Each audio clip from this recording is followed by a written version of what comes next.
सभी भारतीयों को राम राम। मैं तथ्य आज जिस मुद्दे के साथ मैं आपके सामने आया हूं उसके सारे तथ्यों का मैं खुद गवाह बना और इतिहास बनते हुए देखा। आपने एक फिल्मी डायलॉग सुनी होगी, हार के जीतने वाले को बाजीगर कहते हैं।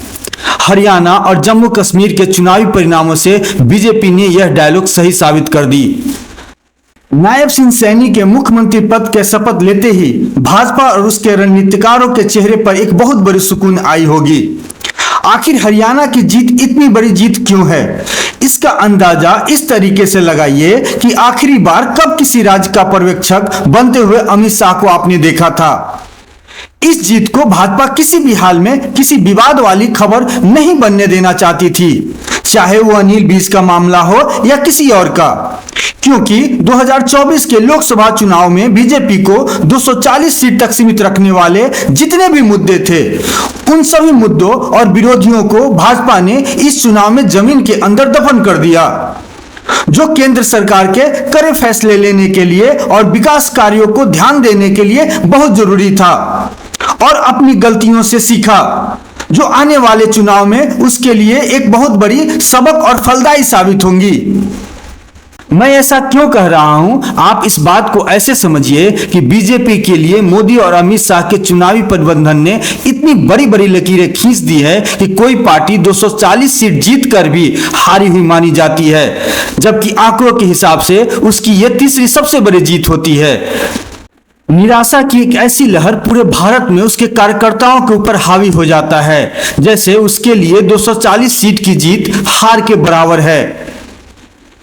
क्या पक्ष क्या विपक्ष अपने लिए अवसर देखने लगते हैं और मोदी और अमित शाह पे आक्रमण करने लगते हैं, तरीके तरीके के आरोप और पद छोड़ने का भी दबाव बनाने लगते हैं। इसमें आरएसएस, मोहन भागवत और नितिन गडकरी की अहम भूमिका होने लगती है। कोई उन्हें घमंडी कहने लगता है तो कोई विपक्ष के द्वारा प्रधानमंत्री के रूप में खुद की स्वीकृति समझाने लगता है। तथ्य यह नहीं कहता कि मोदी और अमित शाह से कोई गलतियां नहीं हुई हैं। जो सेवा करता है, जो वास्तविक सेवक है, जिसको वास्तविक सेवक कहा जा सकता है, उसको कोई मर्यादा रहती है, वो मर्यादा से चलता है। काम करते सब लोग हैं, लेकिन कार्य करते समय मर्यादा का पालन करते हुए उसको करना। उस मर्यादा का पालन करके जो चलता है वो कर्म करता है, लेकिन कर्मों में लिप्त नहीं होता, उसमें अहंकार नहीं आता कि मैंने किया, और वही सेवक कहलाने का अधिकारी रहता है। एक अशीच अचानक घटना, मी नाव नाही सांगत कोणाचं, ते म्हणाले की if you are going to become a prime minister we will support you. 400 पार का सपना देखने वाले 240 पर सिमट गए और संविधान को बदलने का उनका सपना चूर चूर हो गया, उनका घमंड चूर चूर हो गया, उनका अहंकार चूर चूर हो गया। लेकिन सोचने वाली बात यह है कि भाजपा ने अपनी ऊंचाइयों की जो लकीरें खींची है वो इन्हीं दोनों की बदौलत है और इनके सूझबूझ और प्रबंधन की देन है। फिर आलोचना के समुद्र में क्यों डुबाए जाने लगे, ये बात समझ के परे है। मैं आपके सामने कुछ तथ्य मोदी कार्यकाल से पहले का रखता हूं। वाजपेयी जी की अगुवाई में और उनकी लोकप्रियता के प्रचंड ऊंचाइयों को छूने के बावजूद भाजपा की जो सबसे बड़ी जीत हुई थी उसमें 182 सीट ही मिली थी। फिर बीजेपी की 240 सीट वाली तीसरी सबसे बड़ी जीत, और तीनों मोदी काल में कम कैसे, और ये निराशा क्यों? इस निराशा की मैं वजह बताता हूं। जैसे क्रिकेट में हर भारतीय को सचिन तेंदुलकर से हमेशा सेंचुरी की नीचे की उम्मीद नहीं होती थी, और अगर वो 99 रन भी बनाए तो भी वो जीरो के बराबर वाली निराशा देती थी। वही हाल मोदी के हैं। लेकिन हमें समझना चाहिए, सचिन तेंदुलकर हो या मोदी, इंसान है, भगवान नहीं। आइए अब आप इस बात को ऐसे समझिए कि हरियाणा की जीत लोकसभा 2024 की जीत से बड़ी कैसे है। लोकसभा 2024 के बाद बीजेपी के लिए हरियाणा का यह चुनाव दांव पर लिए हुए बहुत कुछ था, लेकिन जो गलतियों से सीखे वो बीजेपी और ना सीखे वो कांग्रेस, इस चुनाव ने साबित कर दिया। बीजेपी जिस मुद्दे के कारण लोकसभा में बहुमत से दूर रही, वो सारे मुद्दों के साथ और सूद सहित इस चुनाव में बीजेपी ने वापस किया कांग्रेस को। चाहे वो आरक्षण का मामला हो या शैलजा वाली दलित मुद्दा हो या मुस्लिम तुष्टीकरण का मामला हो, हरियाणा और जम्मू कश्मीर के जीत के रूप में बीजेपी के लिए मोदी और अमित शाह के चुनावी प्रबंधन ने हरियाणा के 50 साल के इतिहास में जो न हुआ वो वाली लकीर खींच दी है। जिस तरीके से बीजेपी ने हारी हुई बाजी को पलटा है वो काबिले तारीफ है।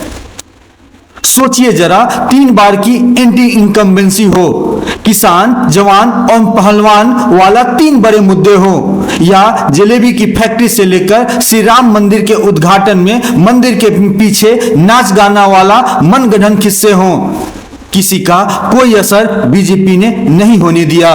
ये जीत कैसे बड़ी मायने रखती है, और अगर बीजेपी हरियाणा का ये चुनाव हार जाती तो क्या होता? इस बात की गहराई को समझिए। आप याद कीजिए, कृषि कानून वापस कराने में पंजाब और हरियाणा के किसान नेताओं की कितनी बड़ी भूमिका थी, और इस मुद्दे पर दिल्ली के जो हालात हुए थे उसे आप याद कीजिए। कैसे अराजक तत्वों ने दिल्ली को हाईजैक कर उपद्रव किया था और लाल किला पर खालिस्तानी झंडे फहराए गए थे, उसे देश कभी भूल नहीं सकता। कैसे कानून को अपने हाथों में लेकर दिल्ली पुलिस वालों की पिटाई की गई थी, और आंदोलनजीवियों से लेकर अर्बन नक्सल के लोगों ने राष्ट्र विरोधी तत्वों के साथ मिलकर ब्रिटेन से लेकर कनाडा तक हंगामा कर देश को बदनाम करने की भरपूर कोशिश की थी।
उसमें यह जीत लगाम का काम करेगा।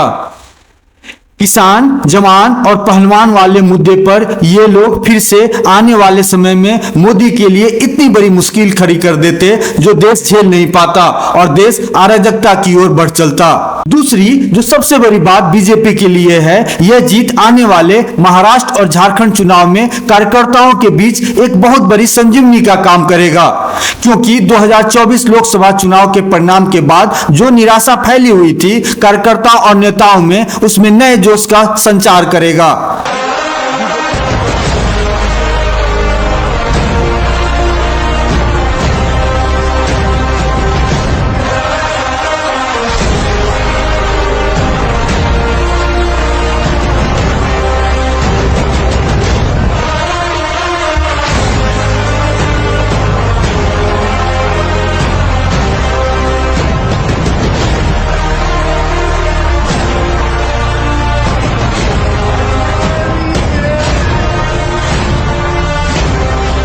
और सोचिए कि मोदी काल में ही जिस राज्य में शून्य से शिखर तक पहुंचा हो पार्टी, और ऐसा शिखर पर पहुंचा कि उस राज्य की गठन के बाद ऐसा कभी नहीं हुआ कि कोई पार्टी 15 साल तक लगातार सत्ता में काबिज रहे। यह मोदी और अमित शाह के प्रबंधन का नतीजा है जो इस राज्य में संभव कर दिखाया, और एक ऐसी लकीर खींची गई जो आने वाले भविष्य में शायद ही कोई तोड़ पाए। इस जीत से जो सबसे बड़ी बात हुई है वो यह कि देश अब विकास की नई रफ्तार को पकड़ेगी। देश मुस्लिम तुष्टीकरण से लेकर रेसलर मुद्दा हो, अग्निवीर हो, कृषि कानून हो और इसके जैसे सारे मुद्दों से आंदोलनजीवी अब बहुत दिनों तक दूर रहेंगे और मोदी को अस्थिर नहीं कर पाएंगे।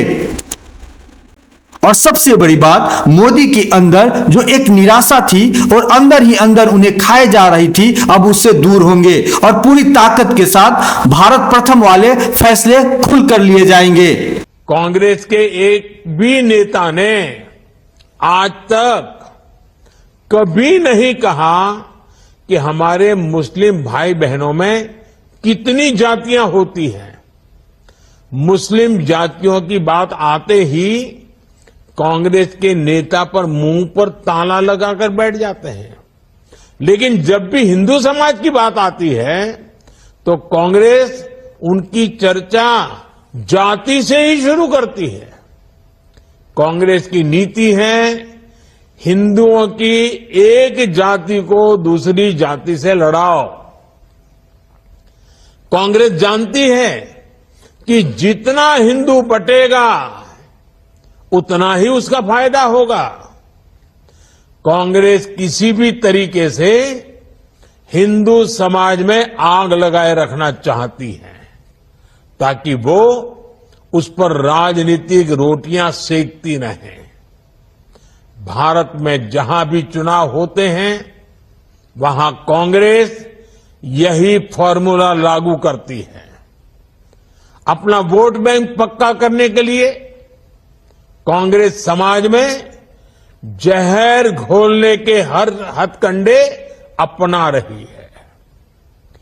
कांग्रेस पूरी तरह से सांप्रदायिक और जातिवाद का चुनाव लड़ती रहती। और एनडीए की दूसरी पार्टियां भी अब कुछ दिनों तक शांत रहेंगी और इस सरकार को अस्थिर करने की कोशिश नहीं करेंगी और इस जनादेश की गूंज बहुत दूर तक जाएगी। तथ्यम को आपके प्यार और सहयोग का इंतजार रहेगा। आपका प्यार और सहयोग हमें सब्सक्राइब कर लाइक कर और कमेंट कर जरूर दें। नमस्कार।